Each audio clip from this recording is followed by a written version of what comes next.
Good evening, friends. This is Mrs. Hamid in the reading room. I'm going to be reading Chapter 17, The Case of the Missing Frog. I kept my eyes fixed on the office building, but it was a long time before I saw Saya leave again. Even from a distance, I could see she was smiling, and she gave a happy wave to Hap Holloway as she skipped back down the path. How I wished I could have heard their conversation. At last, it was a peaceful day. Saya was still smiling the next time I saw her, and Brad and Gail both seemed more relaxed. Brad talked to lots of people now. So did Gail.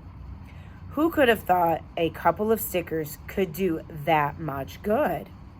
Garth and the Bob Whites were brimming with confidence that they would be spending the night at the Haunted Hollow. And who would doubt it with Super Sam on their team? But Abby and the Chickadees stood strong and tall and still thought they had a chance. Miranda and the other Robins were more relaxed too, since their skit had gone over well. I thought maybe it was time for me to kick back and just enjoy camp. I was so relaxed I took a nice long doze while my friends were off on their hike. But I was wide awake when Miss Mack made an announcement at the end of session. Tomorrow, we start 2 days of competitions to cap the Clash of the Cabins competition. The nature quizzes will be tomorrow for anyone who wants to take them, she said. Good luck, campers, and have a great time. I felt a little shiver of excitement, but also uneasiness. So soon, I thought? Were my friends ready? Was I ready? I hopped on my wheel to relieve my anxiety. It didn't work. I spent that night with the Blue Jays, but they left for a while to go to the evening campfire. I wasn't sure what was so special about campfire nights, but my friends were always keyed up when they came back. I've just got to see that howler, AJ said. It would be awful if my little brother Ty got to see him and I didn't. We've got a good shot, Richie said. Yeah, Blue Jays rule. That was Brad, and whether or not the Blue Jays got to spend the night in the Haunted Hollow, he was still a winner in my book. Richie took me down to the rec room the next morning. I was there before Og, but I didn't think anything of it at first. I was busy watching my friends streaming into Happy Hollow Hall, chattering away. Og still wasn't there by the time breakfast began. I was puzzled, but I was also interested in how the whole atmosphere of camp had changed. While the kids in different cabins often hung out together during their free time, I noticed that today the campers who shared cabins stuck together. The place just sounded different. Bob Whites, came the call from one table. Chickadees, came from another. AJ led his cabin's Blue Jays rule chant.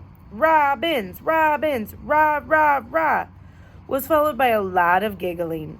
I heard it all, but Og didn't, because Og had never arrived. Maybe somebody already took him over to the nature center, Miss Mack said as she carried my cage down the path after breakfast. Sure, somebody took him over to the nature center, I figured. But who? As soon as we entered, I knew something was very, very, very wrong. Og's tank was there all right, but Og wasn't in it. I could see right away he hadn't popped the top himself because it was firmly in place. Lovey, who was usually calm and quiet, was flapping her wings and making excited sounds. Even Jake wiggled more than usual. Miss Mack set my cage down and checked the tank to make sure Og wasn't hiding behind a plant. Some of the campers were gathering to take their nature quizzes. Miss Mack asked them if they had seen Og, but no one had. Katie came in, and she was pretty upset at the news. She organized the kids as they searched every inch of the room, under chairs and in potted plants. Og, where are you? I squeaked at the top of my lungs. Og, come out! We're worried. I was waiting to hear a friendly boing, boing, but it didn't come. The rest of the morning was a blur. The very loud bell rang to call the campers to the dining hall. Thank goodness Miss Mack took me too. Once everyone was gathered, Hap Holloway got on stage and explained that Og was missing. That caused quite a stir. I thought Miranda was going to cry. Hap asked if anyone knew what had happened to him. There was a lot of shuffling and whispering. Finally, Noah stood up. I know, he said. You can bet that all eyes were on Noah. He didn't seem very happy about it. Where is he? I screeched. Hap motioned for him to come up to the stage. Come on up here, Noah, and tell me. Noah slowly made his way to the stage. Well, he said, sometimes I get up early and go down to the lake. I guess that's against the rules. But it's beautiful at that time of day. The birds sing more, and I even saw some deer one morning. Hap nodded. We'll discuss that later. So what happened? I was sitting on the shore and watching these frogs swimming and hopping in the shallow water.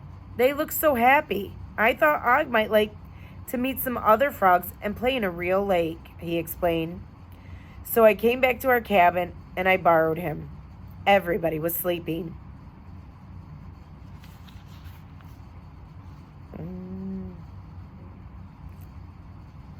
And you let him go at the lake? Hap asked. Noah looked a little frightened. No, I didn't mean to. I just thought I'd let him play there a while. But as soon as I put him down, he hopped off into some tall grass and disappeared. I looked and looked, but I couldn't find him. There was a lot of commotion among the unhappy campers. No one was unhappy as me. So I just took his tank over to the nature center, Noah continued. I didn't know what to do. You should have told us, Hap said. It's not easy for pets that are used to being fed to find their own food. He sounded firm but kind. Noah hung his head. I'm really sorry. I looked for him, honest. The noise in the dining hall had grown to an uproar. Then it came, the ear-piercing blast of a whistle. Mrs. Wright joined Hap on stage. Do you know where you left him, young man? She asked Noah in a voice that wasn't as kind as Hap's. Noah nodded. We should organize a search party, she announced. You can take us down to the spot where you last saw him. All right with you, Holloway? It's all right with me, I squeaked. Great idea. And I thought Mrs. Wright didn't like Og. I guess I judged another book by its cover. There wasn't much Hap could do except for agree with her. He nodded, and soon the counselors were organizing the campers into groups. They gathered up nets and buckets, sunscreens and caps, and Noah and Mrs. Wright led them out of the hall. Sam will find him, I heard Garth tell Simon. He can do anything. I hoped he was right. I just feared as they left me behind. Miss Mack took me to the rec room and told me not to worry, but she didn't tell me how. I nervously peered out the window for hours and hours and hours. Maria came in from the kitchen once and gave me some lovely veggies, but I couldn't think of eating until my old friend was safely back in his tank. When they returned from lunch, I could tell by the faces of the searchers that they hadn't found Og. The dining hall was a lot quieter than usual. After lunch, Hap Holloway had the kids vote to decide if they wanted to go back and look some more. Apparently, they all did. Before they left, they sang the Camp Happy Hollow song. I tried to sing along, but a lump in my throat made it unsqueakably difficult. The afternoon seemed to go on forever, and when the campers returned, they still weren't smiling. Miss Mack came into the rec room and pulled up a chair next to my cage. Humphrey, we didn't find him. I'm sure he'll be fine there in the lake with all the other frogs, she said. Her eyes looked all wet. But I know he misses you as much as you miss him. Saya and Miranda came in arm in arm. May we see Humphrey, please? Miranda asked. Sure, Miss Mack said. I'm sorry, Humphrey, Miranda finally said. We really tried. I looked so hard my eyeballs hurt. We're going back tomorrow, Saya said. I'm never giving up. Never. Thank you, I squeaked weakly. For the first time in my short life, my cage felt like a prison. I'm never giving up, Saya had said. I heard those words in my head all evening. And after I was safely in the robin's nest that night, I kept hearing them. My friends had given their all looking for Og, and I hadn't done one single thing. I was mad at myself and sorry for myself all at once. I was mad at Noah and sorry for him too. And then I heard it. Skitter, skitter, skitter, scritch, scritch, scritch. Goldenrod was under the cabin again.